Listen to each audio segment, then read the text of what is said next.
हम बात करेंगे गोल्ड मोनेटाइजेशन स्कीम के बारे में। अगर आप हैं सोने चांदी के शौकीन तो गोल्ड मोनेटाइजेशन स्कीम के माध्यम से कमा सकते हैं 2.5% तक का ब्याज।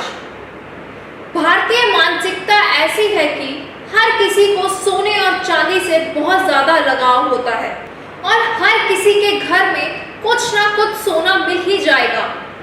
एक सर्वे के अनुसार भारतीयों के घरों में 24,000 से 25,000 टन तक का सोना पड़ा हुआ होगा। लेकिन दुख की बात यह है कि वर्षों तक लोगों के घरों में पड़े सोने का कोई उपयोग नहीं होता, बल्कि लोग उसे देख देख कर खुश होते रहते हैं। अब सरकार ने घरों, मंदिरों आदि जगहों पर पड़े ऐसे ही सोने पर लोगों को लाभ देने के लिए गोल्ड मोनेटाइजेशन स्कीम शुरू की है। गोल्ड मोनेटाइजेशन स्कीम के अंतर्गत आप अपने घर में रखे सोने से लाभ प्राप्त कर सकते हैं।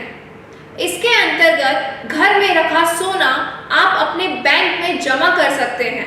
इस पर आपको 2.25 से 2.5% तक वार्षिक ब्याज मिल सकता है। इस स्कीम के अंतर्गत आप अपने बैंक के पास गहने, सोने का कॉइन कुछ भी रख सकते हैं। इसके अंतर्गत आपको एक तो ब्याज मिलेगा ही, दूसरा आप लॉकर के सालाना खर्च से भी बच जाएंगे। वहीं आपका सोना भी सुरक्षित रहेगा।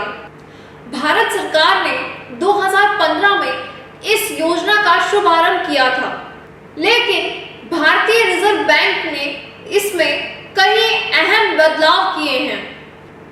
इसके चलते ही रिवैम्पेड गोल्ड डिपॉजिट स्कीम कहा जाने लगा है।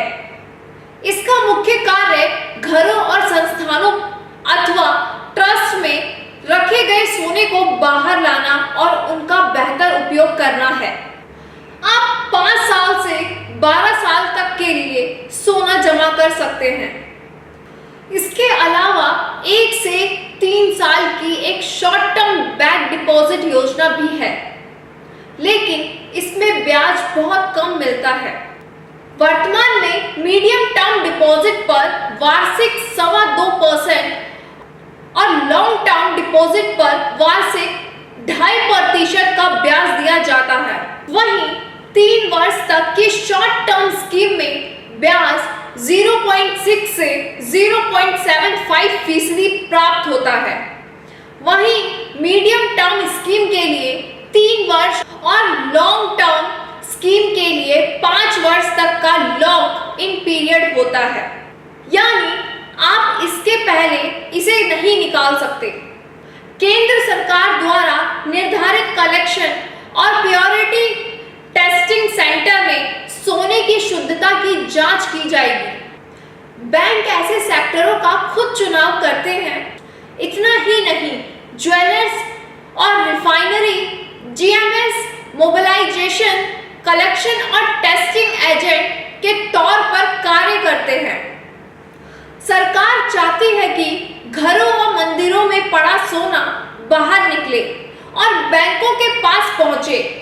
इससे देश को सोने पर आयात कम करने का अवसर मिलेगा। आयात पर निर्भरता कम होने से भारत का चालू खातों में घाटा को नियंत्रण करने में सहायता मिलेगी। अभी चालू खाता घाटे में सोना एक बड़ा कारण बना हुआ है। वहीं लोगों के घरों और मंदिरों में पड़े सोने का उपयोग कर भारतीय अर्थव्यवस्था को भी बढ़ाने में सहायता प्रदान होगी। गोल्ड मोनेटाइजेशन स्कीम के अंतर्गत कम से कम 10 ग्राम गोल्ड को आपको डिपॉजिट करना होगा। वहीं ऊपरी सीमा नहीं रखी गई है। खास बात यह है कि आपके गोल्ड के लिए एसबीआई कस्टोडियन होगा।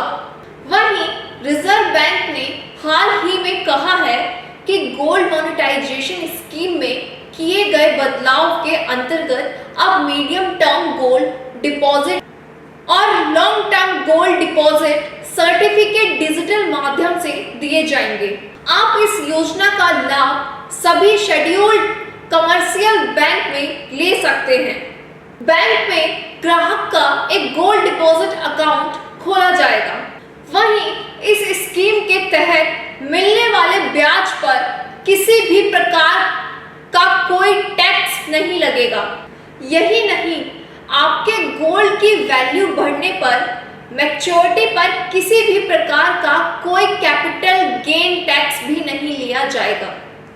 इस स्कीम में बस एक यही खामी है कि इसमें सोने के गहनों और कॉइन और अन्य को गला दिया जाता है और ग्राहक को बस एक सर्टिफिकेट दिया जाता है जिसमें उसे जानकारी दी गई होती है कि 995 फाइनेंस गोल्ड की कितनी मात्रा बैंक के पास जमा है। इस सर्टिफिकेट के आधार पर बैंक ग्राहक के खाते में यह चढ़ा देता है कि उसके पास कितना गोल्ड जमा है। यही नहीं, अवधि पूरे होने पर ग्राहक को गोल्ड नहीं मिलता, बल्कि उस समय के सोने का भाव उसके अकाउंट में आ जाता है, यानी उसे पैसा और सोने का ब्याज साथ मिलता है। ज्यादा जानकारी के लिए हमारी वेबसाइट पे विजिट करें। धन्यवाद।